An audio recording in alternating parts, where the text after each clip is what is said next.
Welcome to the Honor It All podcast. I'm Honor Garrett, your host, and we're here to honor all that is good in the world. Each podcast, I interview top professionals around the globe who are making a difference, impacting lives, and creating positive change. Today, our guest is Tamra Andress. And if you don't know Tamra, you're in for a real treat. She is a rising thought leader in spiritual entrepreneurship. She's a best-selling author, an ordained minister, and a personal and professional development coach. But that's not even scraping the surface of her many talents. Tamra's Fit and Faith podcast is globally ranked, tapping the spiritual, religious, and the business charts.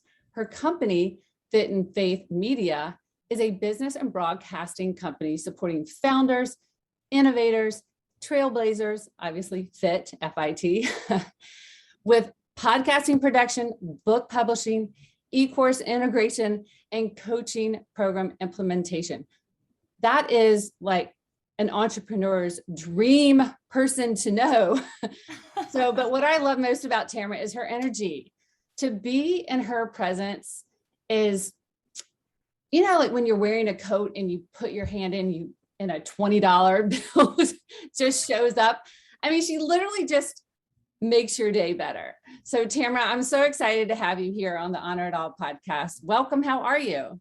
Thank you so much. What an introduction. That's amazing. I'll never forget that analogy.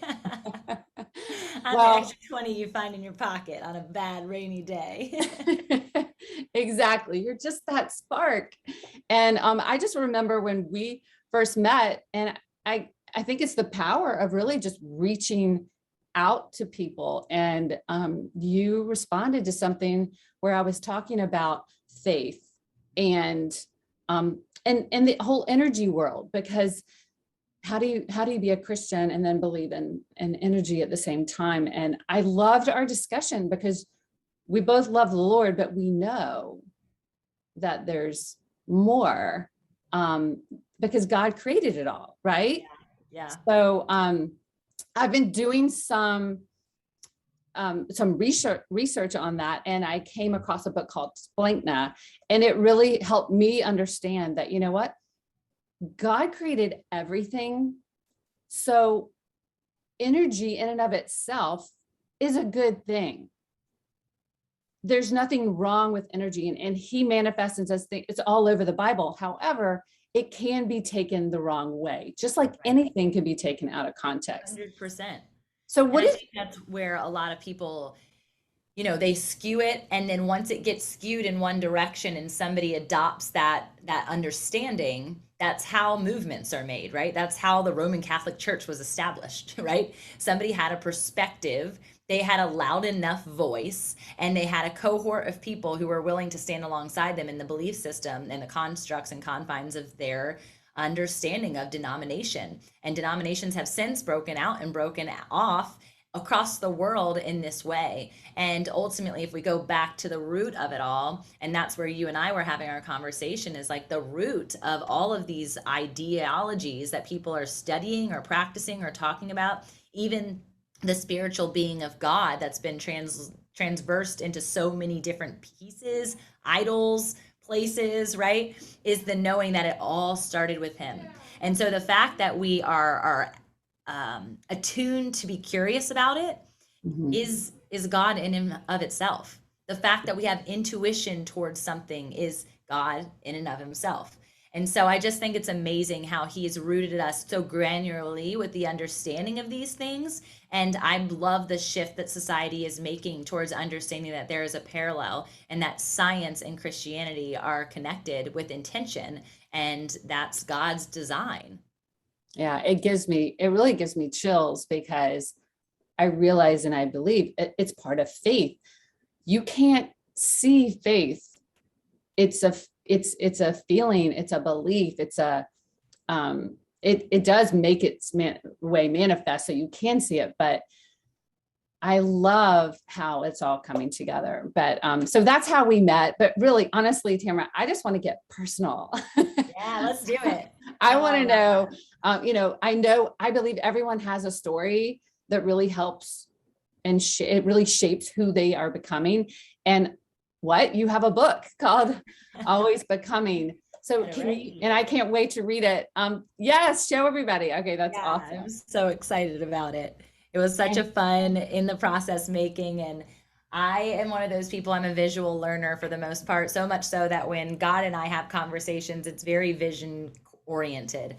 He shows me something, I respond with how I would hope that it would turn to be or look or how I imagine it would be, and he responds back. And so whenever I create anything, I want it to be aesthetically pleasing to the eye, but I also want it to have a bunch of innuendos. I want people to be curious. I want people to remove the veil, if you will. And a part of that is in the space of vulnerability. And so always becoming, the subtitle is Sex, Shame, and Love, which in and of itself is intriguing. But if you look at the title, the sex and shame are lowercase based on the secular lens of what they are, and love is capitalized. And that's because it's alluding to the greatest love that we all have, and that's the love of the Father and the love that lives within us, which is, deemed through birth and deemed through the beginning of time, which goes back to what we were just talking about. But faith, if we want to parallel the first part of this conversation to the book, was really where it all started. I have had church hurt in the past, if you've heard of this or not, and that stemmed out of an experience in high school where I was a part of Young Life, which is a youth leadership program through high schools. A lot of people are familiar with it. And I was actually being promiscuous on the side. So I was a leader in the light and not so much in the dark. And when that was happening, it was living the two lives, right? And I thought that this was something new, that I was choosing this life out of my own free will at this point. And knowing too, I was wearing a purity ring from my dad, right? So there was like all this conflict that was happening. And this is just in the heart and head space of a 16, 17, 18-year-old, right? So if you want to find where the roots of those are, you have to go back. And if you want to see how it's going to flourish thereafter or decay thereafter, depending on the route that is taken, the why and the road, you can follow my story. And so the beginning part of my story, I didn't actually even know, because I had suppressed so much. This dark and light experience that we all have in our lives was something that had been coming after me since I was 2.5. And that did not unfold until I was 29 in therapy, that I even recognized or remembered any of it. And if you ask my siblings today, whether it was good memories or bad, I have the worst memory. They're like, how do you not remember that? How do you not remember that? And it's because it was a deflection mechanism and a suppression mechanism for me to just continue to coast through life, because of the shame that I was carrying around being sexually abused when I was almost 3 in the backyard of my house in our play set by a little one who was also looked like a man, seemed like a man to me, but had a mental handicap. And so he was a teenager, and it always felt wrong, but it was all I knew to be right, right? And I'd never told anyone, and it ended up progressing into coming into pornography when I was really young in hide and no seek. Then thereafter, coming into cyber sex through AOL dial-up internet, then meeting the wrong boys in high school. That then led to this experience where I was a senior in high school, and no one at this point really knew that there was any sort of duality. And I would say a mean girl, if you will, decided to let it all out when she found out what was going on. And 3 months before my graduation, I lost all of my friends. I was no longer welcomed to the organization to come and speak or lead. It was truly my identity. And so that was the first time in my life where I struggled with identity. And I think we go through many seasons of life where identity is a culture shock experience. Motherhood is a good one to talk through when you think of identity shifting. But at that point, that was really the biggest why in the road of which way do I go? And I knew that God, faith was pulling me, but I didn't have a relationship with him. All I knew was religion. I knew the songs, I knew the scripture, but I had never had an encounter. And so everything that I have learned since turning 29 thereafter, so I'm almost 6 years into that experience of relational Jesus, relational Christianity, personal expression of faith, my whole life has changed. And it was because of actually going back and finding the rooted systems, and also understanding that through it all, he was running recklessly for me. And until I had that experience where I was literally in my living room and he was looking at me in the eyes because he had turned my chin from downcast, looking at my feet, just crying those nasty tears. And he said, I see you, I love you, or I see you, I know you, and I still love you. And Mm. that word still is really the wholeness of who I am today, is to be still and know that I am God, and be still and know that you are loved no matter where you are in your life right now. That's so powerful. I mean, and it sounds like you could have easily chosen a different path. You could have easily chosen not to turn things around or go to God. And was there a particular moment, or was that particular moment that you just knew? No, so I did actually choose the prodigal way. So high school to 29, there's a big gap right there, right? So I lived on my own accord. I went to college and I still was struggling between light and dark. There's even a college right near us that has light side and dark side. It was Radford University. And I always thought that that was so interesting. Why would you want to ever live on the dark side? But that's truly where a lot of kids in that identity era are. They don't know who they are, so they're trying to fit in. They don't know what they're supposed to be, so they're trying all of the different things, and truly just grasping for freedom. But freedom in the way of the world is very different than freedom through the lens of Christ. And so in that, I met my husband in my prodigal season, and he was just truly a Prince Charming. I mean, I can see him right now just walking through my door in my apartment complex, and he was carrying a 6-pack of Modelo, which in college, that's like, whoa, who's this guy? He's not carrying Natty Light or Bud Light, right? And I remember he was older and wiser, and we literally sat in the kitchen and we just talked all night long. We called my dad during that first conversation. He was just such a sweetheart, and I knew that there was something that struck me different. One, because no pun intended to your podcast, but he honored me. He honored me as a woman. He honored me as a friend and just a human. And we were just friends for about a year. And then when we started officially seeing each other, the guy did not kiss me for 4 months. And to go from the other way of life to that was Yeah. very frustrating, but also very intriguing. And also how I know we will guide our children into relationship, into that understanding of courting and truly knowing someone. But even in the knowing, he didn't know all of the past, because like I said, I didn't know all of my past. And so even into marriage, even into motherhood, all of these back and forth, like, why am I being drawn into the dark when I am living the American dream? Mhm. Right? I've got the white picket fence. I've got the 2 nice cars. We're the youngest family in the neighborhood. I've got 2 entrepreneurial passions that are thriving, one that's a global brick and mortar, and one that's a local brick and mortar. And I literally couldn't feel other than the thriving piece of entrepreneurship, the high and low, the adrenaline rush of what that feels like to own a business. And again, still suppressing, using natural things that everybody's okay with nowadays. Like, you can go shopping and you can suppress, right? Like, that's an addiction. You can get on social and you can scroll, and it wasn't as popular 6 years ago, but it was definitely starting. You can go and drink, and it's totally fine to be drinking all the time, every night, right? This is all things that even the suppression of media, right? Everyone Netflix and chills like way early, and then even into their marriages, they're watching TV more than they're talking or making eye contact. And so I was just practicing what I saw everybody else do, until it came to that other why in the road, which is what you learn about in my book. Ultimately, it was the choice between being a mom and a wife or being an entrepreneur. And I realized in a very quick moment, when I pulled into my driveway after a nearly 60-hour or 70-hour work week, my barely waddling and just weaned 9-month-old, instead of coming running to me as I would hope, went running to her dada. And I just thought to myself, is this what I want my tombstone to say? Is it going to say entrepreneur? No, nobody's does, no matter how successful, quote unquote, you are. And so I changed my ways, and in changing your ways, that's repentance, right? Repentance and surrender.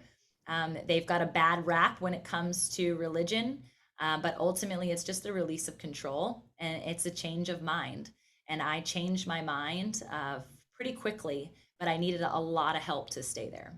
And so therapy, that's when I went after my ordination and minister's licensing, because I just needed to know. I just needed answers. And so I wasn't one of those people who were like, it's time for you to go to Bible school. It was out of desperation that I was seeking. And in that desperation, I was found. I think so many people can resonate with exactly what you struggled with growing up. Not exactly, but we all have that dual. I think sometimes you feel like you're living a double life. Yeah. Or you just wish people really knew you. And I always say because I always dated bad boys. And I always say my husband was the first nice boy I ever liked. Yeah, So I'm right there with you, sister. he was the first nice boy that I ever liked. So I'm so grateful for my husband, because that's where my Christian faith grew, not because of him, but he brought something out of me that really made me curious. And but I know not only just growing up, this world of entrepreneurship, this world of trying to make something more of ourselves, but in just knowing that God has something more for us, but having that balance, it seems like you're doing so many things. Like, how do you balance it? Yeah. So I don't know if you've heard this before, but I say it often that balance is a lie. And that's coming from the fact that I was a gymnast from 16 years, and I never, ever in any competition or even in practice ever landed a 10.0, ever. And that's what the entire concept of the sport is to get perfection, right? And we're taught this in a lot of different realms of life, whether sports, it could be academics. You want to get the A++, right? The 100 plus more. I mean, I had friends who graduated with 4.6. I'm like, how is that even possible? I thought the cap was 4.0, Exactly. right? So the level of perfectionism is now just constantly being maximized in our lens, in our eyes, sight, in our heart even. We're yearning for something more, but it was never meant to be filled by anything on the exterior. So when you think of balance and you know that it's not possible, I can't possibly hit that 10.0, I've shifted my ideas to alignment. And so alignment is this understanding of rather looking on the exterior of how things are, understanding vertically, who am I and how am I operating right now? And that comes through the mind, the body, the soul, and the spirit. And this is where the idea of Fit and Faith and the podcast really stemmed from. Is I went on this journey as I went through my ordination, as I went to a year-long worship school to understand the heart of worship and why God desires us to be in that space of praise. I've always loved music, and there's so much more. I'm not a singer and I'm not a musician, but I will be front row worshiping every time there's sound on or dancing. And so I wanted to know how all of this is integrated. And because of my gymnastics history, and my parents were quite the health nuts growing up, marathon runners and things like that, fitness had always been really ingrained in my life. But because of my traumas, everything that I knew about my mind and my body was exterior. Everything was body image, everything was mirror driven, everything was you are meant to please. I even thought Eve was made for man, and that's just not the case. That's Eve and Adam are equally yoked, right? But I always thought that I was made as a woman to eventually be a mother, just to bear more children and to do so as a trophy wife. That's truly just what I believed and what I saw and what I understood, even biblically. And so when I think of balance now and I think about alignment, I think about how can I vertically be in tune with my truest identity? My truest identity has nothing to do with what's going on around me. It has everything to do with what's happening in this moment right now. Where is your head? Where is your heart? Where is your health? Where is your home? And then finally, what's happening in your handbag? Right? The financial piece, the abundance piece, the secular piece that so many people are thinking about, that comes at the finite. But what's beautiful about that is even in your vertical alignment, I don't have to strive. I don't have to go after perfectionism. I don't have to try and balance anything, because today is the day before I go out to this conference in Kentucky, and I have hour by hour packed out. But I made sure in my schedule that I was going to have 4 dedicated hours with my kids, right? Does that mean that I am more balanced than anybody else? No, because yesterday I saw them for 15 minutes before they went to bed, right? And so every day is a different conversation about alignment, but balance has to be put to the shelf, because that's simply going to put us all into a place of perfectionism and striving, which is not where God would have us be when he says, be still and know. Just because I'm moving a million miles a minute doesn't mean that my spirit is not still. It's a vertical alignment before you horizontally serve. That is my passion, and where I relearned what is fitness, why is my body matter, and knowing that I can still be well and whole and physically fit, but that I'm doing so as a vessel to serve and honor God, not to do so for man or even to do so for myself. That is such an amazing shift compared to what a lot of people do. And we're on this hamster wheel, trying and striving so hard to make it all work, because we have the desire to help our family and to have this abundant life. But we're making it so hard, or we're just not starting with the right foundation. So yeah, and I think one of the key things as you're saying that is, I studied a lot the Proverbs 31 woman and what she's doing. And she's waking up before the sun rises, and she's putting all of the things. She has multiple businesses. If you read through Proverbs 31, you'll see that she's an entrepreneur in and of itself. She's also the head of the home. She's stewarding the home. She's got her husband, who's the provider, who's going to go out and make what we know to be like have a living or have a job. But she's already doing that before he's even waking up. And so I wanted to emulate, how can I use this fervor and these desires within me and still steward my home and my relationships, specifically my marriage and my children, really well. And so it just takes a different attuning than what the world says. And it's why I think entrepreneurship specifically for women is such a beautiful calling and a space of freedom that everyone should explore. And why I have a program called the Joyful Entrepreneur Program. And it takes people through ideation, their God dream, that desire, into a launch in 8 weeks. And I called it Joyful Entrepreneur because a lot of people see entrepreneurship even as this striving or this new level of identity, this title that they want, or this label that they want. And because of my past, I know that it has nothing to do with entrepreneurship and everything to do with the joy of the Lord, with the premise of that rock that you mentioned, instead of putting it on that shifting sand. And so abundance, prosperity, money, all of those things, they stem from joy, because joy is a part of the fruit of the Spirit that is aligned to who God calls you to be. You're beautifully and wonderfully made. He is a joyous Father, and therefore we have access to joy every single day. So when people see me smiling now, I always get to credit God, where before the smile I thought was like my only gift. They would always say, you light up a room when you come in, but I had no idea that that was a God thing. I thought that was a man-made thing. I thought that was my stepping into my strength rather than my stepping into what God had me, willed me into, and created me to be for other people. Wow. So I know there's so many women out there that are struggling right now because they want that business. They want to make a difference. They want to make an impact, but they're just completely overwhelmed. So how do you help women, or do you have a program? Because I know you have the Joy one. Don't you have something else coming up? I do, yeah. So my mastermind is launching. It's called the Harvest Mastermind, and it's 2 very different programs. So when I first got started, my passion was to see people in the launch phase, right? To really get started and go. And in the process of doing that, I was cultivating everything with Fit and Faith Media, Fit and Faith Podcast, my book, all of this. And the people in this zone were like, wait, I want to come with you, right? I want to go where you're going. You're still teaching me foundation, and I want to get where you are. And so that's really where the mastermind stem from, is to take people from not just the launch phase, but once they're actually operating and flowing. All of my one-on-one clients from that are now rolling into the mastermind so that they can get the higher level of excellence and access, not only to my team that's been developed, who is incredible, but also to the team of experts that's around me.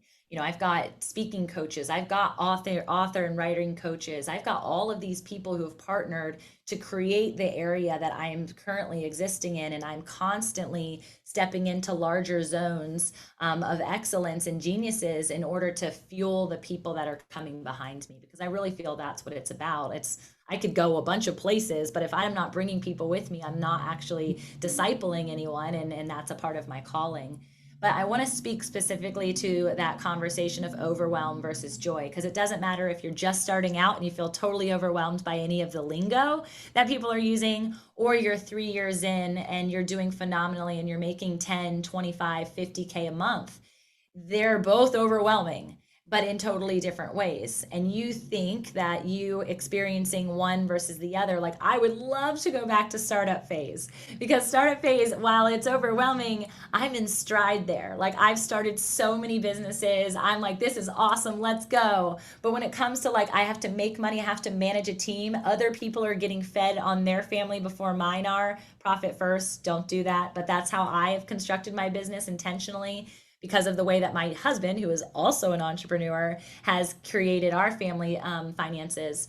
But it's the overwhelm versus the joy, right? Overwhelm is balance. Overwhelm is striving. Overwhelm is, I want to attain something exteriorly so that I can do something for someone else. And it could be that you have a phenomenal idea.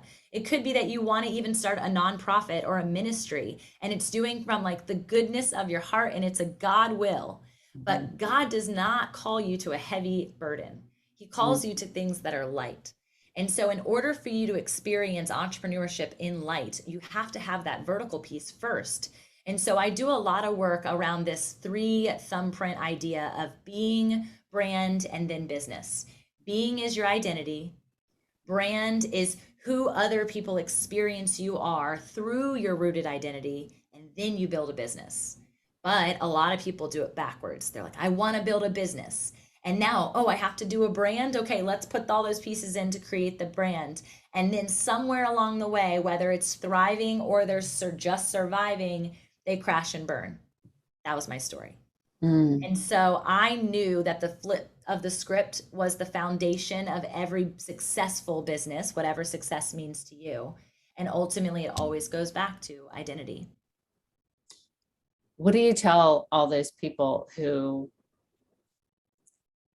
scroll all over social media, like, oh, here's a freebie, here's a freebie, here's a freebie, and they have all of this information, but there's no system? How is yours different?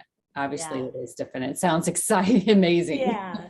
So that's called shiny light syndrome. And I had it for a very long time. And now I've gotten to the point where I like harness my email address. Like, I do not allow people to have my email address. I have a junk email address that I will do swipe file research, which is me just literally wanting to know what other people are doing. So I'll put that email in. I never actually even probably consume what it is that they're serving, but I'm watching the system. How are they setting this up? Is it seamless? Do they have an autopilot email drip campaign that's coming afterwards? I am just curious at this point. How is it working for them?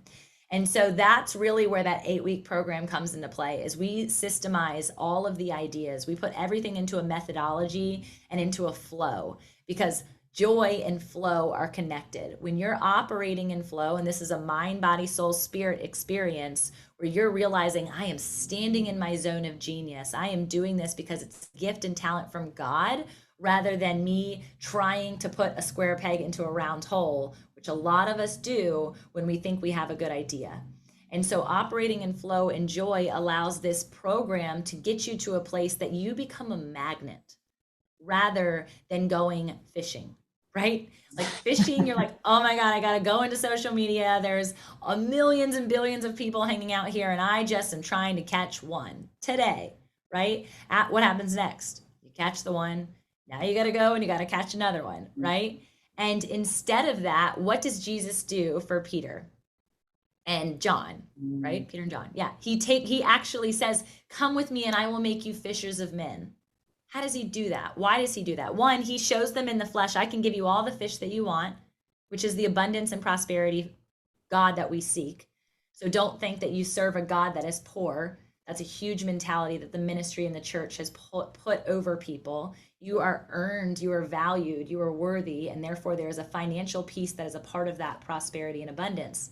But when he says, "Come with me and I will make you fishers of men," he is actually embedding in them the truth. And when he embeds in them the truth becomes a light, and the light is flipped on. And when somebody is in the dark, what do they want? They want light. Absolutely. And so we now become a magnet to people. Why are you so energized? How do you have this joy? What is it that you're doing that you look to be moving on this forward, upward trajectory that I can't seem to do because I'm still on the rat wheel? All I get to do is point them to God. Yeah, that's awesome. So tell me, what, through all of your experiences, what would you say is your biggest life lesson?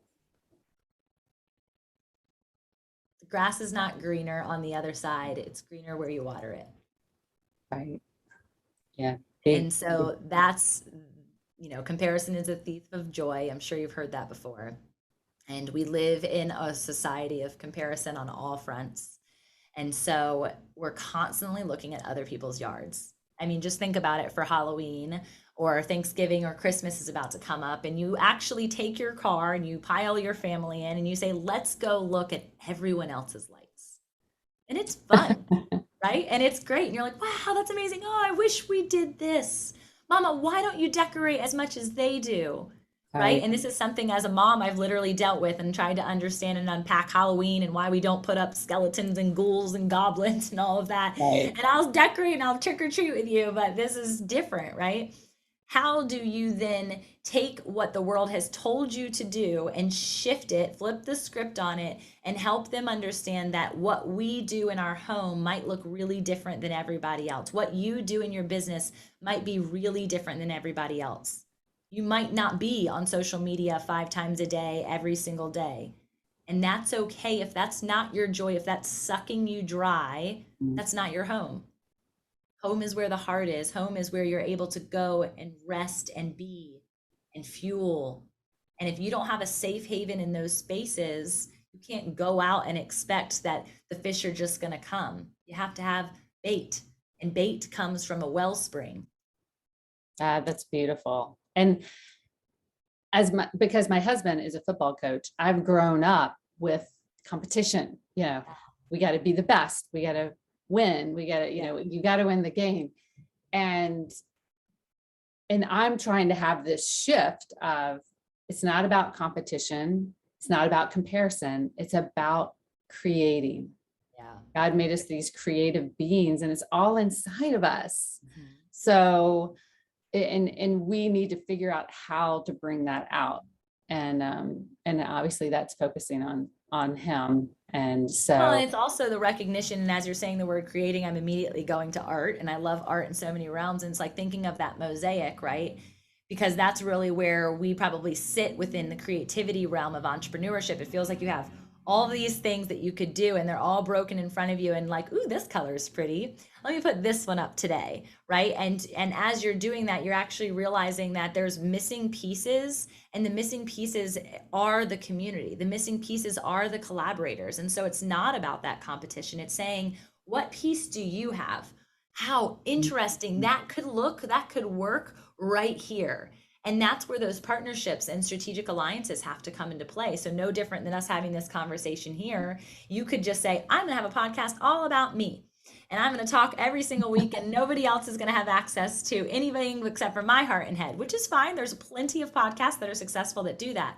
But ultimately, it's this understanding that like you can't serve in the abundance of how you're intended to serve unless we are going back and forth, passing the ball to say, what do you got? Oh, try this shot. Oh, try this experience, right? And then together we create something brand new. And that is what the family of Christ and the body of Christ is supposed to do, because I am really good at using my left hand. I cannot use my right hand. And yet we're intended to work together with purpose and intentionality, but we have to release that comparison and we have to release that competition. Yeah. So it sounds to me like if you are a somewhat established entrepreneur, that this harvest mastermind that you have coming up is really a great idea. How do people find you and find out about it? And when does it start? Yeah, so it's starting soon. It's actually launches on November 15th, but we've made it an open enrollment until the 12 seats are filled. So we are making it very small with intention to really create a family bond and a unit over the course of the next year. It's a discipleship program just as much as it is an entrepreneurship program. And I haven't put that out to anybody else, but because we're having this conversation, I know the root of it. So we're actually going to be going through like the Prayer Empowered Entrepreneur Program in conjunction with it, which is a 31-day devotional that we're extending over the 12 months. We'll also be going through the Female Entrepreneur Playbook that I just released alongside 20 other authors. So we're going to go not chapter by chapter, but question by question. And we'll be developing everything from your system development to your strategic alliances and how you're showing up in the world in that realm, to how are you getting on stages and are you actually creating the right path for you, or are you trying to go after somebody else's path? We'll also have 2 in-person retreats throughout the year, which will bring those 12 women together, one of which will be dedicated to all of their speaking. So whether you're doing a YouTube channel, whether you're creating a Facebook Live, or you're doing a podcast, that will be cultivated over the weekend. And then also an e-course development. So you'll actually come, we'll ideate the entire e-course. All of the training modules will be built out before you get to the course. And when we're there for the retreat, we'll actually do all of the video, all of the implementation and branding photography for both. So I am very much about allowing people to get all of the things done because I know what it's like. I know that everyone's in this struggle for balance. And if we can create the intentionality versus the busyness in our life, which is something I'm talking about this weekend, so much more comes to fruition. And God is able to do so much more because we're not distracted. We are focused on what it is that He's calling us to. That is beautiful. I mean, that just sounds like an amazing experience and really could transform your entire business and your life within a year. Oh yeah. And it did for me. And I think that's the biggest part of it is to recognize a lot of people will create programs because it's like fills a void in the market. And I never teach people to do that. When someone comes to me and we're curating in the joyful or in one-on-one experience and we're like, let's vision cast together. What does God put in your heart? And I want to know all of it, right? I don't want you to just be like, well, I think I'm going to start a coaching program. No. Take me 20 years down the road. What does that look like? How do you expect to show up? Some people are like, I just want to travel the world and speak. Awesome. So what are we going to do to get you to that place? There has to be a sense of social authority that's built. Your expertise has to be built. You have to have that authorship probably connected to it of some sort, whether you're a writer or a speaker. So really helping people understand that it's not about where you're going next year. It's where you're going 20, 30, 40, 60 years from now. And actually having put my feet on the ground and done it is very different than what a lot of other masterminds are doing. That is amazing. Well, so what besides that, you have something coming up this weekend, and I'm so excited and feel so blessed to have the opportunity to be in Kentucky, thanks to Dr. Sean Shapiro, and you guys have put an incredible event together. Do you want to tell me a little bit about it? Yeah, absolutely. So our audience. Grow Your Business for God's Sake conference. And it's actually the second conference. Glenn Lundy, who is co-hosting the experience with me, threw one in 2019, pre-world, whatever you want to call it. There's just like a gap in the years, right? But it was actually my best year was in 2020. So I think that there's a fruit to what God's doing in the hearts of His people. And this is just the offshoot of the 2020-2021 pandemic season, right? It's bringing people together. It's allowing people to raise the bar of excellence and come back into that rooted system and the truth of why they're doing what they're doing. So we're bringing people from around the globe to be speaking into the lives. And these are very successful, high earning entrepreneurs, but also people who love the Lord. And I think without one or the other, you're actually either only hosting a business conference or you're only hosting a church conference. And what I love for people to understand is that ministry is business and business is ministry. It's the same thing. If you're showing up and saying, I want to serve in this way, you yourself are the church. And we know this biblically, that the confines of church are not in four walls. The church is implanted in you. And therefore, we are activating people to go out and stand in purpose, on purpose, and understanding that it doesn't happen alone. It's why we believe in the energy, so taking it to full circle to our conversation earlier, of being in the room with people who are willing and capable and already raising the bar in their own lives. So you can see the symmetry and the ability to do the exact same thing, because we are all able and we are all called. Nobody is different. It's just a difference in activation. And that's really my heart, is purpose activation for people. And so it's going to be incredible. It's going to be not just a conference where people are speaking at you. You're going to be speaking as well. So that part's going to be really exciting. There's so many entertainers that are coming to keep you on your feet, and also keep you energized. And that's that piece of music and inspiration that I think is really important, because we're all creative. And our outlets to do that are so unique. And so we've brought some really unique people in who are going to be showcasing how they are coaches and speakers and teachers and educators, while also still musicians and artists. So it's going to be really incredible. So what do people need to do if they are like, yeah, so you can, if you are able, you can go right now to growforgod.com and come and join us in Lexington, Kentucky on November 5th, 6th, and 7th. If you're not, but you're like, I have to have a piece of this, you can come and join us virtually around the globe. There will be people involved. And so we're excited to have that opportunity. And then if you're busy, because it's literally last minute, and I'm going to say intentional and not busy, you've got plans and you are planning to be intentional with the people that you're spending time with, then you can get the conference recordings and you can press play at any time, any day of the week, forevermore, on every single speaker that's coming. Well, you heard it, guys. And everything about this podcast, about Tamra, what she does, the programs she has, how to get in contact with her, I will have it all in the show notes, whether it's on YouTube or the podcast, or however you happen to stumble upon me and us today. I want to ask you two more things quickly. What's on the horizon? You are always thinking and have such an amazing thought process of looking to the future. Do you have any big things coming up for yourself? Yeah, so Fit Media, which you mentioned in my initial bio, that is a newly launched company that established when I brought this book out. So I actually published my book under my own publishing.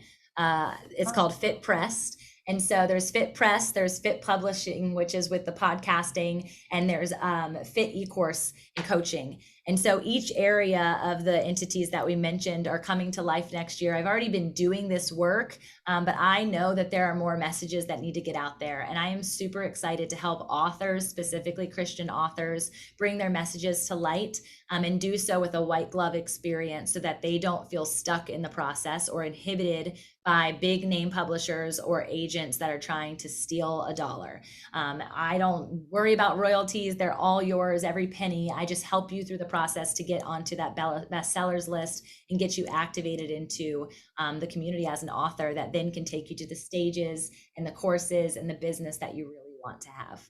That's so exciting. I think I've had chills halfway through our interview, just of what you're doing.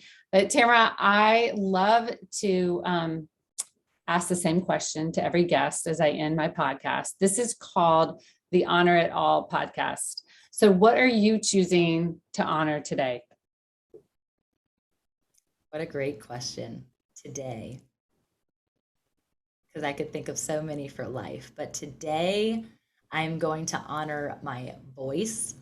I have not been feeling very well the last couple of days, and I know that it's run down, and I need it. I can already hear it like kind of going, and I'm going to be on stage for the next 3 days. So I'm going to honor my voice and the message that God's giving me for the week by getting really silent, which is really hard for me. So for the remainder of the day, I'm gonna really still myself and my voice.